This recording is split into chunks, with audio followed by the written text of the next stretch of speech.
Hello and welcome to The Story Behind the Story, a weekly look at the pages of the Neepawa Banner Press. I'm Owen Devereux, news and sports reporter with the Banner Press, welcoming you once again to the show.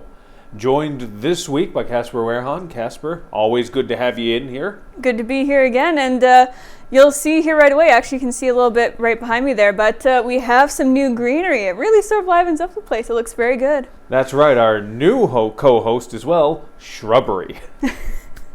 Shrubbery's going to get all the fan mail. Oh yeah, I can see it now. We're going to have piles and piles of fan mail for this right here.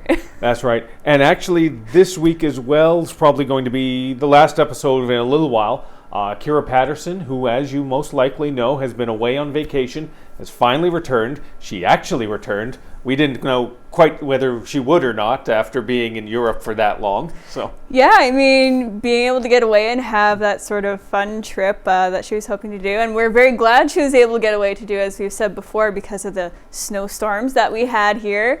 I mean, why would you want to leave? Well, of course, yep. But that means, of course, Casper, this is we got to remember this. Next week, just Kira doing the show.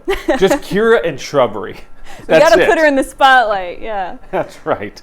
But you got us this week, and we appreciate you taking a little bit of time coming in, watching the show right here on NAC TV, because we do got a whole heck of a lot of good information to share with you this week. The first thing we want to do is not exactly quote-unquote news-oriented, but it was just a beautiful piece of photography that one of our loyal readers happened to come across, and we thank them very much. Caleb Gross got this picture of these types of swans, trumpeter swans, I believe is what they are, because they have the darker bill, as opposed to the yellowish orangish bill most people are accustomed to. So these are trumpeter swans that popped up near Eden just a couple days ago, and he ended up getting a bunch of amazing pictures. Now I know you can't sort of see it very well from this perspective, and that's why you need to go pick up a physical copy of the Banner Press and see it up close and personal.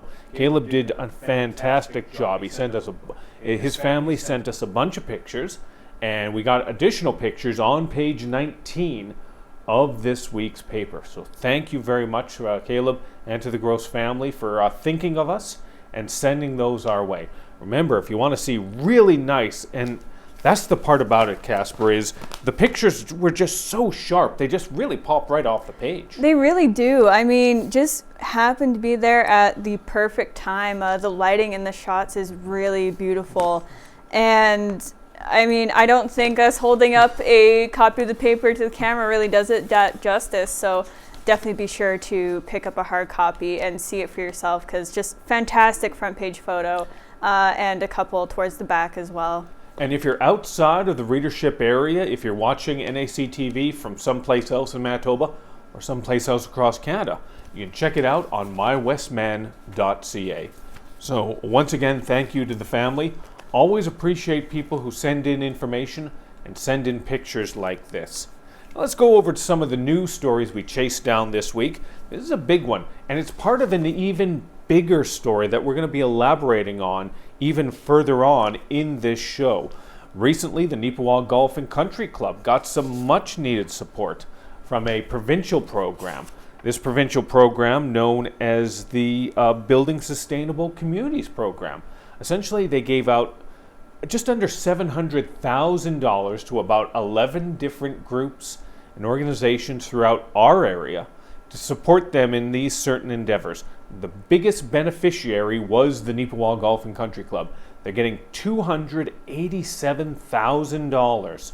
That's going to be going towards some very much needed course upgrades. If you're a loyal reader of the Banner Press, you are familiar that they are going to be doing a major expansion and upgrade to their irrigation system at the end of this year, heading into next year. Desperately needed. It hasn't been upgraded since about the 70s or 80s. So they desperately need to do that work, but it's expensive work. Well, really, Casper, anything nowadays is kind of expensive, isn't it? So. Oh yeah, I mean, inflation and all that that you have to deal with, but yeah, especially for big projects like this, it's a lot of money. So it's definitely something large to undertake, just in terms of scope itself, but then of course the cost that you have to account for to do that. And yeah, I remember there was a story that Kira did on this initially about them planning this, and they, I think, went into the projected cost for that then as well.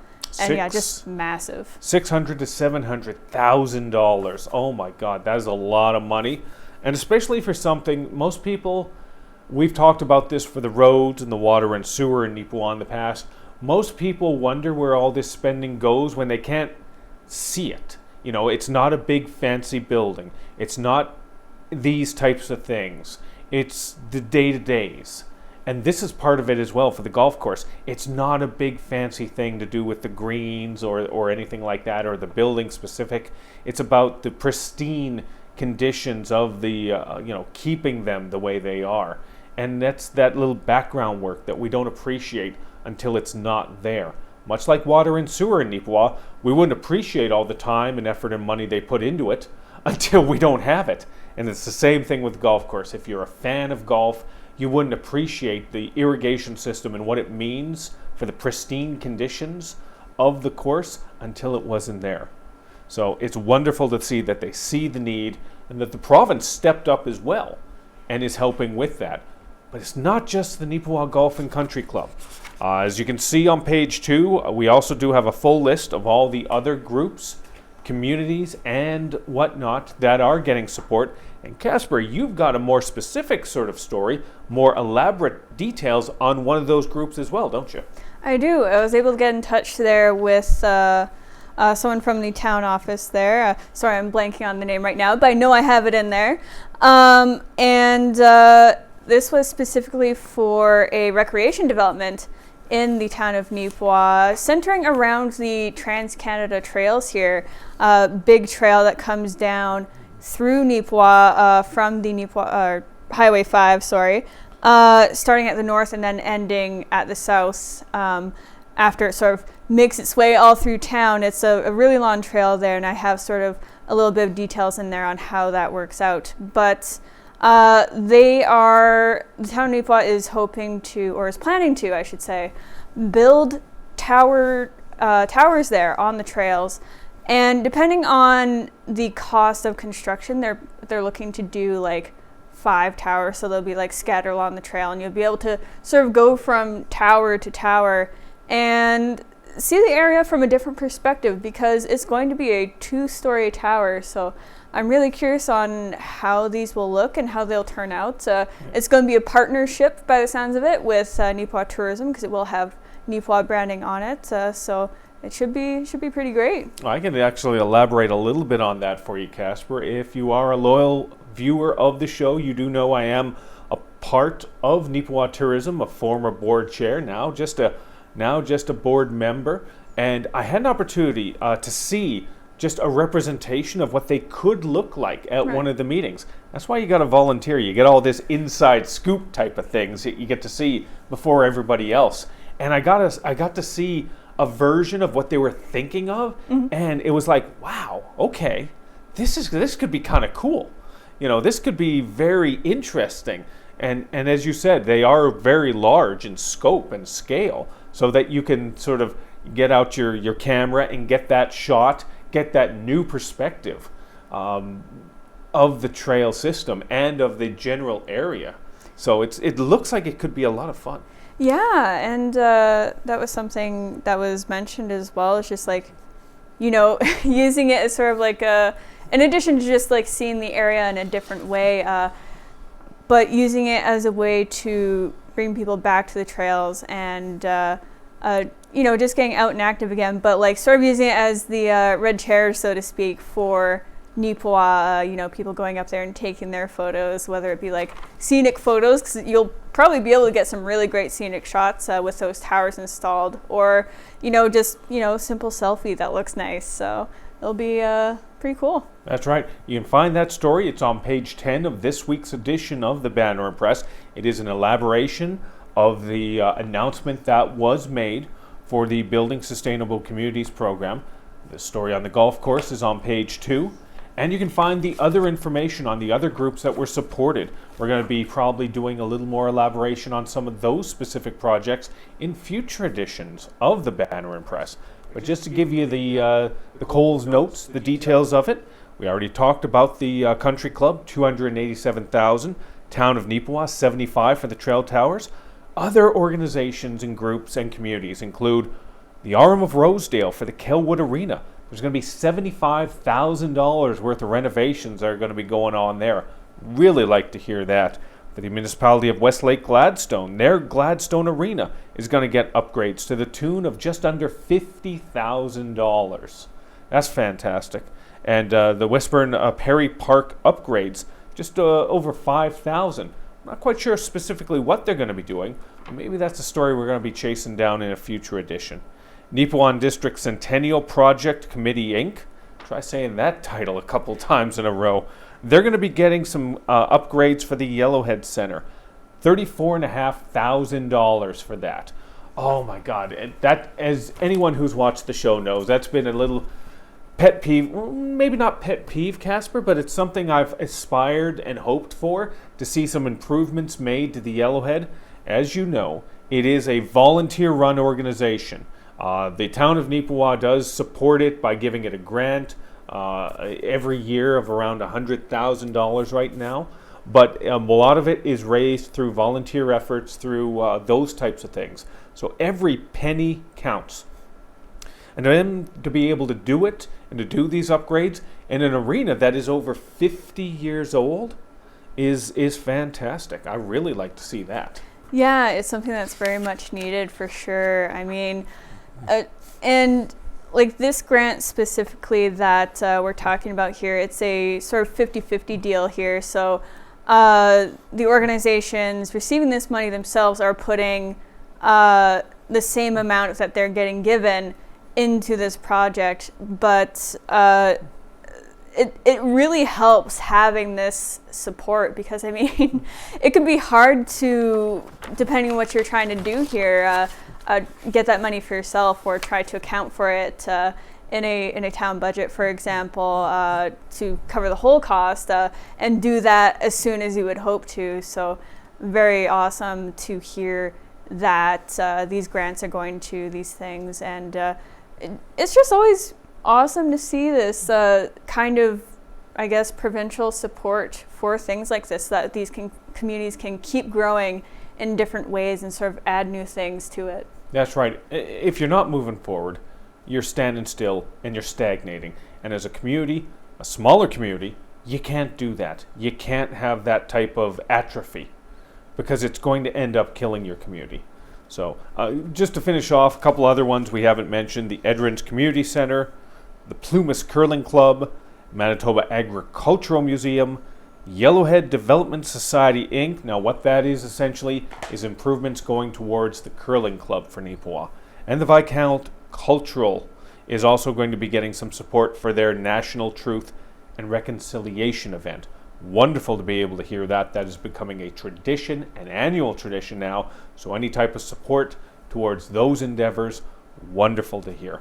Now you can find those details in this week's paper, and we're going to be elaborating on some of those other details as shovels get put in the ground, as hammers start hitting nails, and as events start getting closer and closer to completion. I can guarantee you of that. All right, now a little over to a different topic entirely. Casper, you got a story here about a family within the area that got a very prestigious honor of note, didn't you? Yeah, this is something that sort of dropped by the desk here at the office. But the Robertson family, consisting of Dallas, Paul, Madison, Kelly, and Yvonne, were named the Charolais Commercial Breeder of the Year. And if you're not familiar with agricultural stuff, as I am not super familiar with agricultural stuff myself, Charolais are a type of cattle originating from France.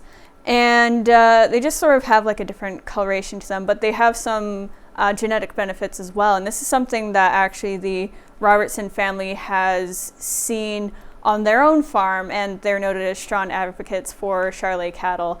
And that's just a couple of the reasons that they were chosen, but they're just very active in the agricultural community as a whole to begin with. They have a history of, being in 4-H clubs and attending several different events, whether it be like Agribition or, AGMs for different organizations, such as the Charolais, the Manitoba Charolais Association. So I was able to talk to Dallas about this and just sort of get her reaction and the family's reaction on behalf of them through her. And she said it came to them as quite a shock, really. I mean, this is just their sort of like day-to-day stuff, and to get recognized for that was pretty outstanding for them. Well, congratulations to the family on that. We have covered similar sort of prestige and honors over the years for families in and around the Neepawa region. We always love to be able to sort of cover these types of events. And that's a big part of community newspapers, I find. Local boy, local girl, local person, local family does good. People love those types of stories, those feel-good ones, and especially when it's something progressive and significant to our region, such as agriculture. Yeah, and it was kind of interesting working on this story too, because as unfamiliar with agriculture as I am, and it's always fun working on these stories to learn new things about it. It was interesting because I've been to a couple different 4-H events. So I've actually seen Madison in the ring showing off her cattle, and always very impressive. So it was really cool to sort of cover her family in this way and give them a shout out and just see the pictures, honestly, that they submitted. We couldn't use all of them, of course, not enough space, but we have some really good ones there just of the family, the cattle themselves out in the field, very good shots there. And my favorite is actually on the continued page 18. There's one of Madison and Paul tending to a bottle-fed calf, and it's just the cutest thing there. Very well constructed shot there of them just sort of doing their day-to-day thing. So definitely check that out. That's right. And again, that picture as well, it's on a black and white page there right now. But we got a smaller version of it right on the front page. Every week, of course, we do one teaser story about sort of to draw you in, and that's the teaser for this week's edition of the Banner Press. So even though it's a little bit smaller, you can see it in color, and you can see a larger version of it inside the paper. Once again, congratulations to them on this award. All right, now, this is an event that, again, as a member of tourism, I've known a little bit about and how it's been proceeding and all that, and I'm very pleased to say it went off much better than I thought it would. So, and again, I didn't think it was going to fail, but I was concerned because of a combination of issues. The main one was the event known as the Riverbend Antiques Show had been scheduled for the end of April. But as you know, Casper, there was a little snow-oriented event that decided to sort of sweep in and ruin everybody's weekend. Yeah, that certainly threw a wrench in things here and outside the office. So I know that it had to be delayed. I recall writing up a short little thing on that. But what was the other sort of factors that had you a little bit nervous? Well, it was a combination. The Riverbend Antique Show had vendors coming in from all over Manitoba. Unique vendors bringing in some classic antique items of a wide array. But it's a very set circuit. When the season starts, it's like this weekend we're going to be in this town. This weekend we're going to be in this community, and this weekend we're going to be here. So when something is postponed, you never quite know whether you're going to be able to get all the vendors in there. But fortunately, I believe there were about 13 or 14 vendors, specific, unique vendors they had scheduled. They were still able to get, fortunately, 12 of them to come in, even though it had been scheduled for April 23rd. They came in on May 7th. We were very fortunate that way. And the event went off quite well, despite those challenges and the challenges of similar type events happening in Minnedosa and Plumas at the exact same time. So I had a chance in the article, which you can find on page 3 of this week's edition of the Banner Press, had a chance to speak with Darren Cameron, who organized it. He's a member of Neepawa Tourism as well. And he's the one that came up with the idea, spirited ahead with it, and really was the instigator, the catalyst, the inspiration for this. And he was quite pleased with how it played out. There were many challenges he had to deal with, but it was held at the Yellowhead Arena, and they had the 17 different tables, 12 different vendors, and the reception from the initial response we've heard has been very positive. There were always concerns about when you hold an event for the first time, whether or not it's going to succeed or whether it's going to be a failure. They went into there a little trepidatious, a little concerned, a little, let's hope this works. And it hit the marks. From the bits and pieces I've heard, it hits the marks, and you love to see that, because that means there's potential for another event like this that's going to be bigger and better next year. Because that's what really tourism is trying to do. Tourism, for the most part, we're trying to bring bodies into the community, and that's a challenge. It's a challenge for Neepawa in so many different ways, Casper, because first off, the COVID-19 situation, people don't feel like traveling the way they used to. And then secondly, let's be honest, we don't have the same amenities in terms of the lake at Minnedosa, for example, or the Country Western Festival, Country Fest, that Dauphin has. Yeah. Those are immediate, instant draws that people understand. So we have to think a little bit differently and a little outside the box. And this and other events are examples of that. So hopefully, community businesses will get on board with this as well, because we can bring all these people in that we want, but if they're not shopping in our local stores as well, what's the point? Let's be honest. We want fresh faces in this community, but we also want fresh faces spending fresh dollars in this community. So hopefully the businesses will see the merits of this, support it so that we can support them.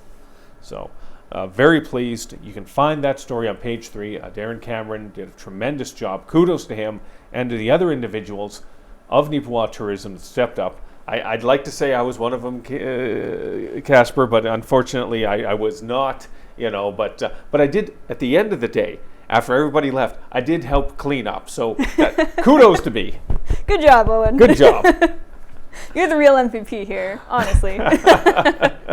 No, good work, everyone. Yeah, and fantastic. And hopefully we'll be able to bring you more stories like that very soon.